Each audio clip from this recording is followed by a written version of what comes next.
In the shadow of the shadow state, organized philanthropy is playing a significant role in this age of tottering social standards, crumbling religious sanctions, perverse race attitudes, and selfish and ulterior motives. IRA read 19441 even in today's world.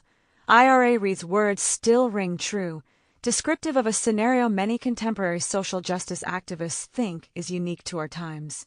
Yet, more than 60 years ago, the dimensions of organized philanthropy's significant role in the African American community prompted Reed to write an incisive analysis in which he noted two things. First, during a period of about 20 years, both reformist and radical black groups had become increasingly dependent on foundation gifts over membership dues. Second, both donors and recipients acted on assumptions about each other and about the possibility for social change which, regardless of intent, reinforced the very structures groups had self-organized to dismantle. These two obstacles, dependency and accommodation, did not destroy the U.S. mid-century freedom movement. Activists took down U.S. apartheid in its legal form. Freedom was not a gift, even if donations advanced the work for freedom. Our challenge is to understand these paradoxes in the early 21st century, at a time when the U.S.-led forces of empire, imprisonment, and inequality have even seized the word freedom, using the term's lively resonance to obscure the murderous effects of their global military, political, and economic crusade. Is there a non-profit industrial complex? How did it come into being? How is it powerful? In this essay, I will work through these questions rather generally, and then illustrate how the mid-20th century history is complicated in ways we can emulate, if not duplicate. And finally, I will offer a few suggestions about how organizations might think about funders and about themselves. Other contributors to this volume will amplify specific instances and opportunities that current grassroots activists can use to strengthen and liberate our work, such that we are able to achieve non-reformist reforms on the road to liberation. If the Ryan, HTTP, it Paul HTTP, Noel Move Change W York, Eising for Ved Polita Radical Aces, such eins Radi Alism and the Assumptioni. During the past decade or so, radical thinkers have done a few turns on the term military-industrial complex. Mike Davis's Prison-Industrial Complex 3 was the first to gain wide use, in part because of the groundbreaking 1998 conference and strategy session Critical Resistance, Beyond the Prison-Industrial Complex. It is useful to briefly consider what these industrial complexes consist of and why they matter by going back to President Dwight D. Eisenhower's 1961 farewell address to the nation, in which he introduced the concept military-industrial complex. He warned that the wide-scale and intricate connection between the military and the warfare industry would determine the course of economic development and political decision-making for the country, to the detriment of all other sectors and ideas. His critique seems radical when we remember he was a retired general, an anti-communist, and an unabashed advocate of capitalism. But he spoke against many powerful tides. As a matter of fact, the United States has never had an industrial policy divorced from its military adventures, and the technical ability to mass-produce many consumer products, from guns to shoes, was initially worked out under lucrative contracts to the U.S. military. However, in the build-up to World War II, and the establishment of the Pentagon and its aftermath, the production, delivery, and training for the use of weapons of mass destruction reconfigured the U.S. intellectual and material landscape through the establishment of military bases, secure weapons research facilities, standing armed forces, military contractors, elected and appointed personnel, academic researchers, pundits, massive infrastructural development, and so forth. Many taken for granted technologies, from the internet to Tang brand powdered citrus drink, were developed under the aegis of national security. The electoral and economic rise of the southern and western states ascended via the movement of people and money to those regions to carry out the permanent expansion and perfection of killing people on an industrial scale. In other words, without the military-industrial complex, Presidents Nixon, Carter, Reagan, Bush I, Clinton, and Bush II would never have achieved the White House. When activists started to use the term prison-industrial complex, they intended to say as much about the intricate connections reshaping the U.S. landscape as were suggested by the term military-industrial complex. From tough on communism to tough on crime, the consistency between the two complexes lies in how broadly their reach has compromised all sorts of alternative futures.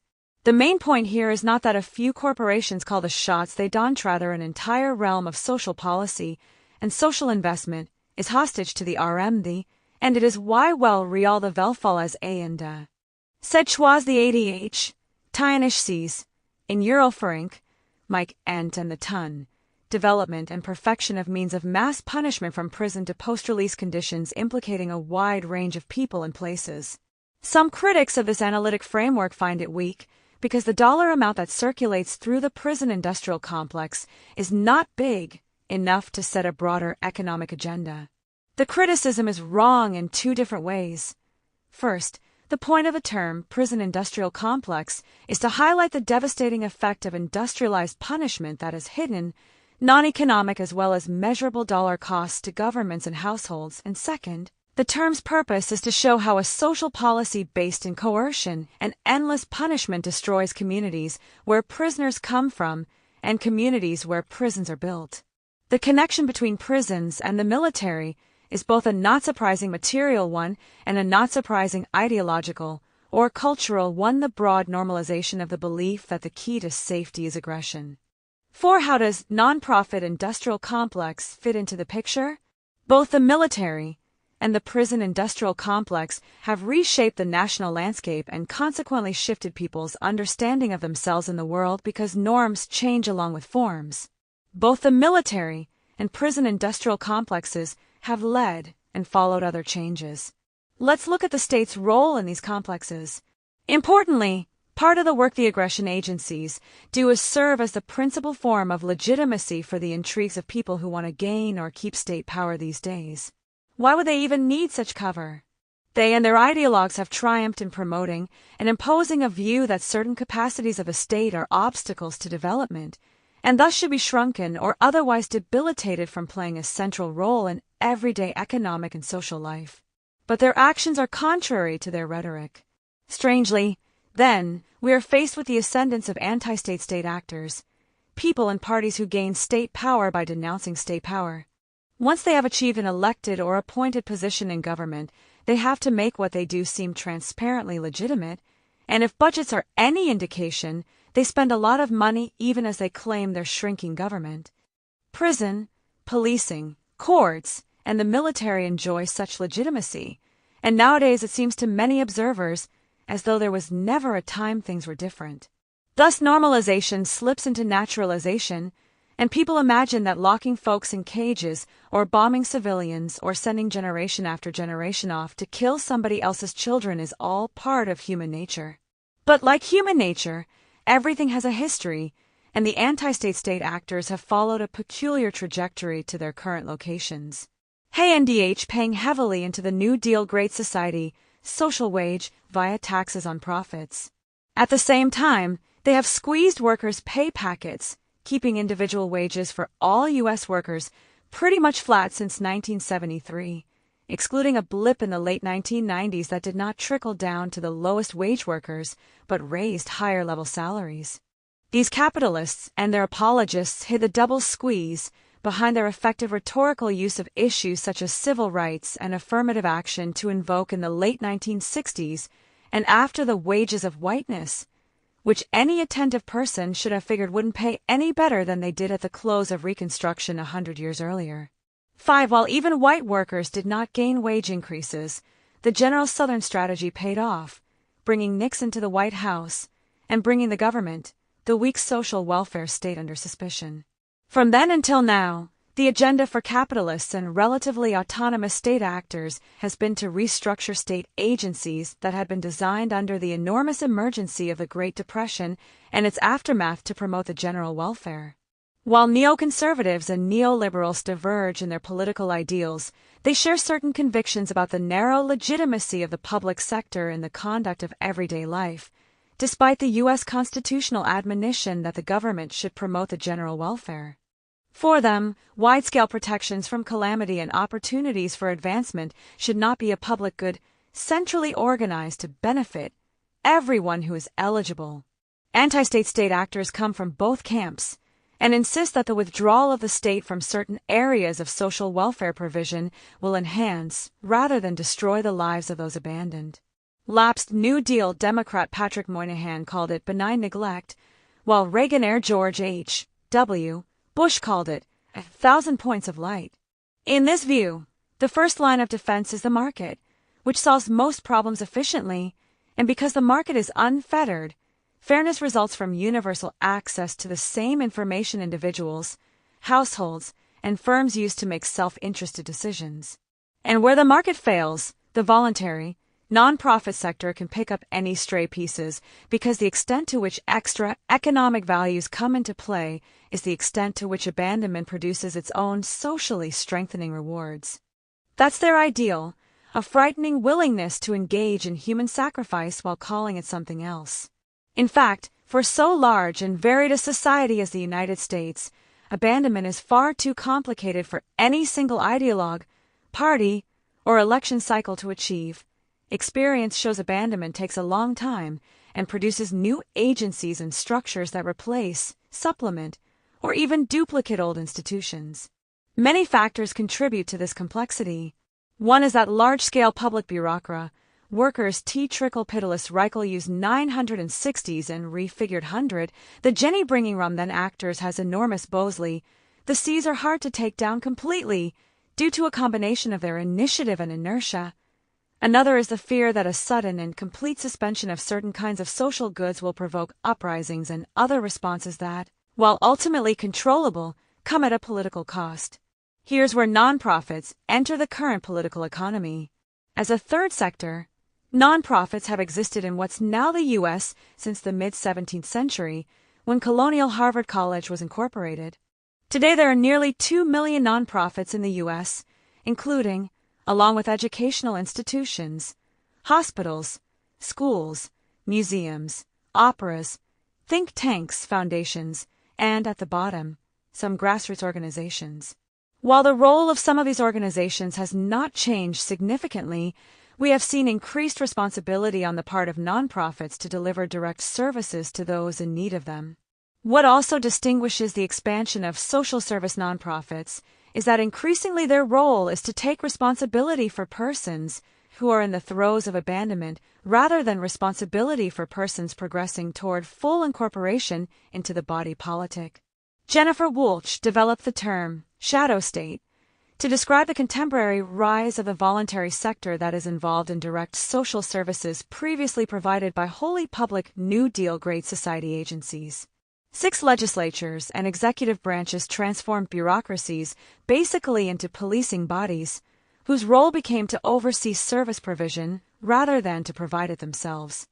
This abandonment provoked a response among organizations that advocated on behalf of certain categories of state clients, the elderly, mothers, children, and so forth. 7. It also encouraged the formation of new groups that, lacking an advocacy past, were designed solely to get contracts and the jobs that came with them. To do business with the state, the organizations had to be formally incorporated, so they became nonprofits. Thus, for different reasons, nonprofits stepped up to fill a service void. The expansion of nonprofit activities structurally linked to public social services was not new, nor could it be said that when public services were on the rise, the voluntary sector stayed home. To the contrary, for more than 100 years the relationship between public and voluntary had been a fairly tight one. 8. But for Woolch, the shadow state's specific provenance is the resolution of 2 historical waves, the unprecedented expansion of government agencies and services, followed by an equally wide-scale attempt to undo many of those programs at all levels: federal, state, county, local. Anti-state state actors welcomed nonprofits under the rhetoric of efficiency and accountability. As a result of these and other pressures, nonprofits providing direct services have become highly professionalized by their relationship deals. They tour in the ethic of protections, public good tours, combine areas of those abangia neglect of light. In SD problems and universal, and firms evoluntary which extra to play is the ing rewards criffus while with the state. They have had to conform to public rules governing public money and have found that being fiduciary agents in some ways trumps their principal desire to comfort and assist those abandoned to their care. They do not want to lose the contracts to provide services because they truly care about clients who otherwise would have nowhere to go. Thus they have been sucked into the world of nonprofit providers, which, like all worlds, has its own jargon, limits, and both formal as well as informal hierarchies. And generally, the issues they are paid to address have been narrowed to program-specific categories and remedies which make staff who often have a great understanding of the scale and scope of both individual clients and the needs of society at large become in their everyday practice technocrats through imposed specialization. Point 10. The shadow state, then, is real but without significant political clout, forbidden by law to advocate for systemic change, and bound by public rules and nonprofit charters to stick to its mission or get out of business and suffer legal consequences if it strays along the way. The dramatic proliferation of nonprofits in the 1980s and after also produced a flurry of experts to advise on the creation and management of nonprofits and the relationship of public agencies to nonprofits, further professionalizing the sector. High-profile professors of management, such as Peter F. Drucker, wrote books on the topic, and business schools developed entire curricula devoted to training the nonprofit manager. 11. As had long been the case, every kind of nonprofit from the largest to the smallest sought out income sources other than public grants and contracts and organized philanthropy provided the promise of some independence from the rule-laden and politically erratic public funding stream for those involved in social welfare activity. While we bear in mind that foundations are repositories of twice-stolen wealth profit sheltered from taxes that can be retrieved by those who stole it at the opera or the museum, at Harvard or a fine medical facility, 12. It is also true that major foundations have put some resources into different kinds of community projects, and some program officers have brought to their portfolios profound critiques of the status quo and a sense of their own dollar-driven, though board-limited, creative potential. At the same time, the transfer to the baby boomer generation of what by the year 2035 will be trillions of dollars of inherited wealth began to open the possibility for more varied types of funding schemes that nonprofits might turn to good use as some boomer heirs seek specifically to remedy the stark changes described in these pages. Point 13. Such initiatives and events encouraged grassroots social justice organizations that otherwise might have continued their work below the Internal Revenue Service and formal funding radar to incorporate as nonprofits to make what they have consistently hoped to be great leaps forward in social justice. 14. In other cases, unincorporated grassroots groups receiving money under the shelter of existing nonprofits have been compelled to formalize their status because auditors have decided that the nonprofits who sponsor them have strayed outside the limits defined by their mission statements. The grassroots groups that have formally joined the third sector are in the shadow of the shadow state. They are not direct service providers, but often work with the clients of such organizations, as well as with the providers themselves. They generally are not recipients of public funds, although occasionally they get government contracts to do work in jails or shelters or other institutions. They have detailed political programs and deep social and economic critiques. Their leadership is well educated in the ways of the world, whatever their level of formal schooling, and they try to pay some staff to promote and proliferate the organization's analysis and activity, even if most participants in the group are unpaid volunteers. The government is often the object of their advocacy and their antagonisms, whether because the anti-state state is the source of trouble or the locus for remedy. But the real focus of their energies is ordinary people whom they wish fervently to organize against their own abandonment. The nonprofit industrial complex describes all of the dense and intricate connections enumerated in the last few paragraphs, and suggests, as is the case with the military-industrial complex and the prison-industrial complex, that something is amiss. What's wrong is not simply the economic dependencies fostered by this peculiar set of relationships and interests. More important, if forms do indeed shape norms, then what's wrong is that the work people set out to accomplish is vulnerable to becoming mission impossible under the sternly specific funding rubrics and structural prohibitions that situate grassroots groups both in the third sector's entanglements and in the shadow of the shadow state. In particular, the modest amount of money that goes to grassroots groups is mostly restricted to projects rather than core operations. 15. And while the activist right regularly attacks the few dollars that go to anti-abandonment organizations, it has loads of funds for core operations. As of the end of the last century, the right had raised more than $1 billion to fund ideas. 16. How core can you get? In other words, although we live in revolutionary times, in which the entire landscape of social justice is, or will shortly become, like post-Katrina New Orleans because it has been subject to the same long-term abandonment of infrastructure and other public goods, funders require grassroots organizations to act like secure suburbanites who have one last corner of the yard to plant. 10. LDL Avenue UALch but Mike Shaun. Used S, and G the wrote TED to F non to the TS, and OM the I'd and let's go back to the mid-20th century to think about what kinds of options people employed to make best use of the resources they had at hand. We saw that organized philanthropy caused problems even as it also produced opportunities. The dual obstacles to liberation occasioned by the vexed relationship between funders and minority organizations' dependency and accommodation did not destroy the anti-apartheid movement. I suggest that part of what helped secure a better outcome was that Reed 17 and other critics pointed out what kinds of problems had materialized over the course of several decades, and people put their minds and hands to solving the problems without abandoning themselves. Thus the problems were not absolute impediments, especially insofar as the recognition of them produced the possibility for some organizations and their funders to see each other differently and more usefully. More to the point, along the broadly interlocked social justice front that swept across the country in the mid-century, the committed people took the money and ran. I don't mean they lied or they stole, but rather that they figured out how to foster their general activism from all kinds of resources, and they were too afraid of the consequences of stopping to cease what they'd started. They combined flexibility with opportunity in the best sense, working the ever-changing combination toward radical goals. And they did not fool themselves or others into pretending that winning a loss sticking a plant on a mound of putrid earth in a poisoned and flooded field was the moral or material equivalent to winning a win. Here are snapshots of 4 cases that illustrate what I mean. These are not complete histories. Those stories have been well written by many and should be read by activists who want to learn from the past in order to remake the future. If people living under the most severe constraints, such as prisoners, can form study groups to learn about the world, then free world activists have no excuse for ignorance, nor should they rely on funder-designed workshops and training sessions to do what revolutionaries in all times have done on their own. 1949 pacifist anarcho-feminist organizing in the San Francisco Bay Area. Pacifica Radio formed when a small group of white activists tried to figure out how to use radio for radical ends. They were inspired by radio's potential rather than daunted by its limitations.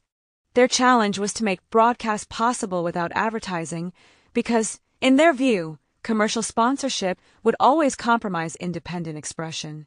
To evade capitalist control, they became a subscription, or listener-sponsored, organization that also, over time, combined foundation support with the dollars sent in each year from ordinary households.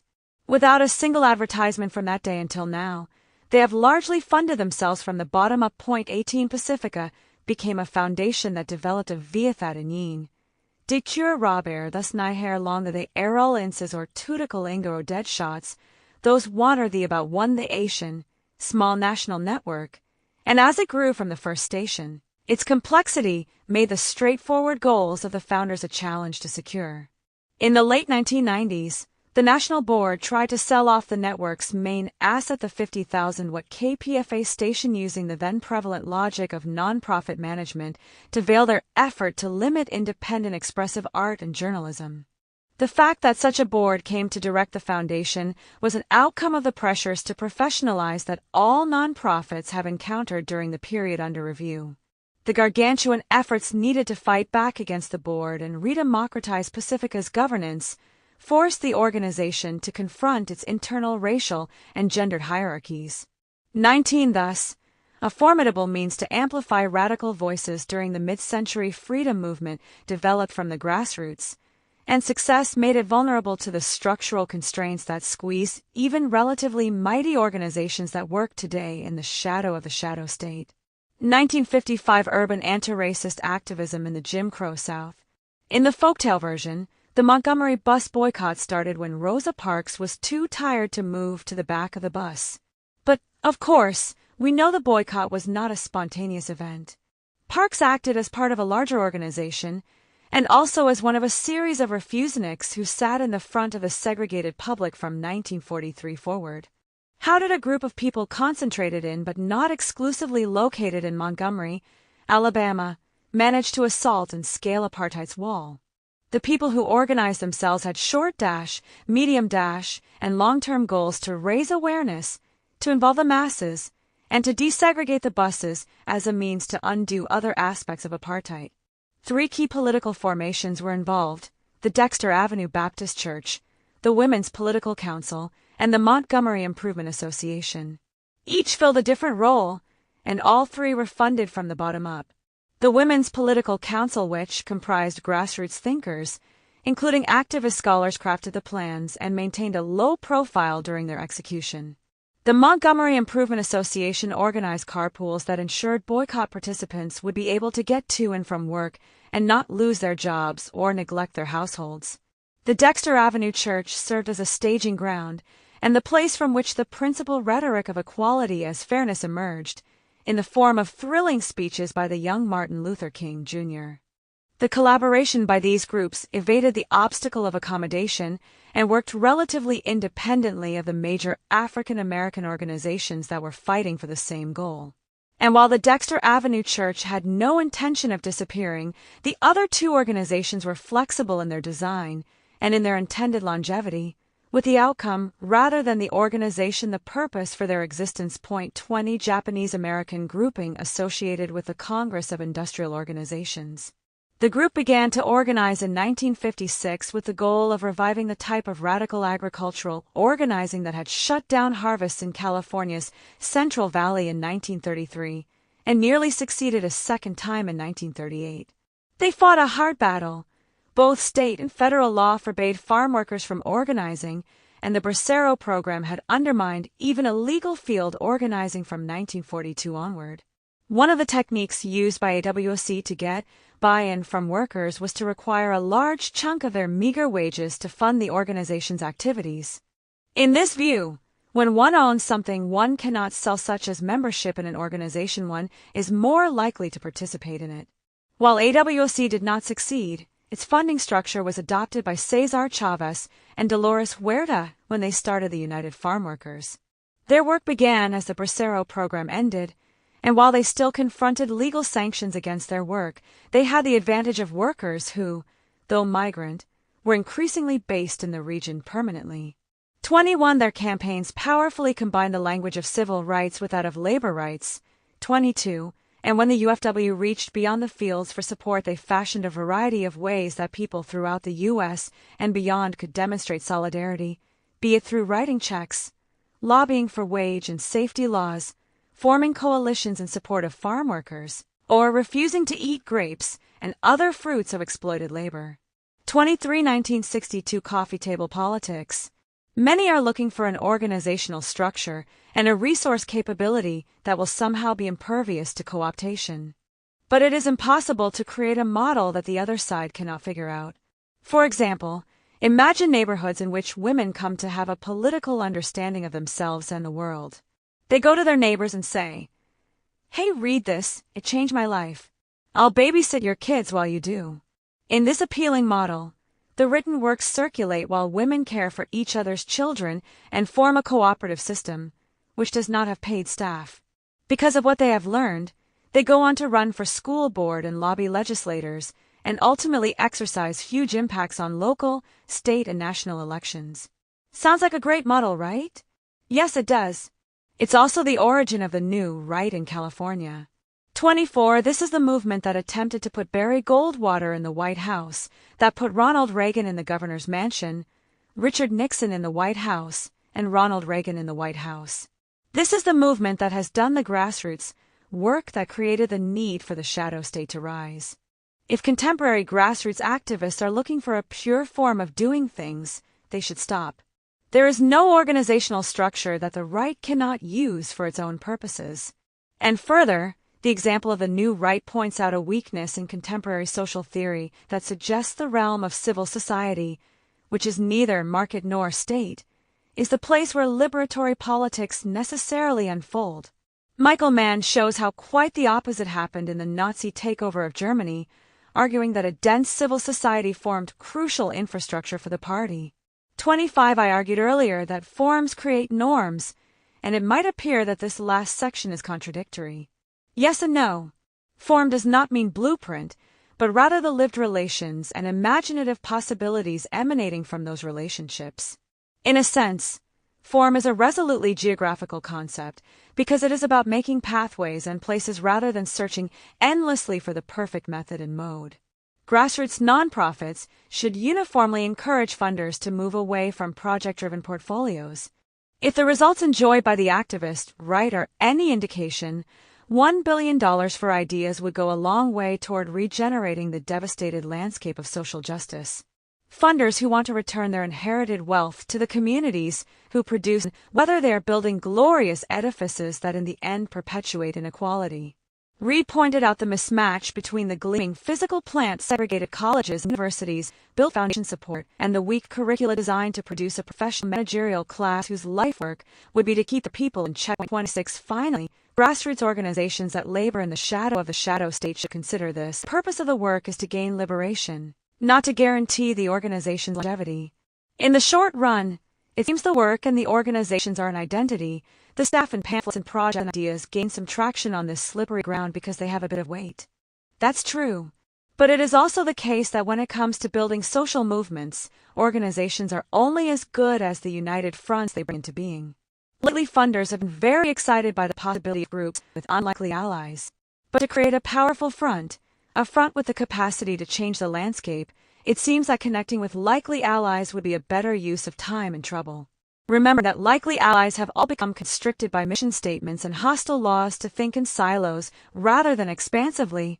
Grassroots organizations can be the voices of history and the future to assemble the disparate and sometimes desperate nonprofits who labor in the shadow of the shadow state.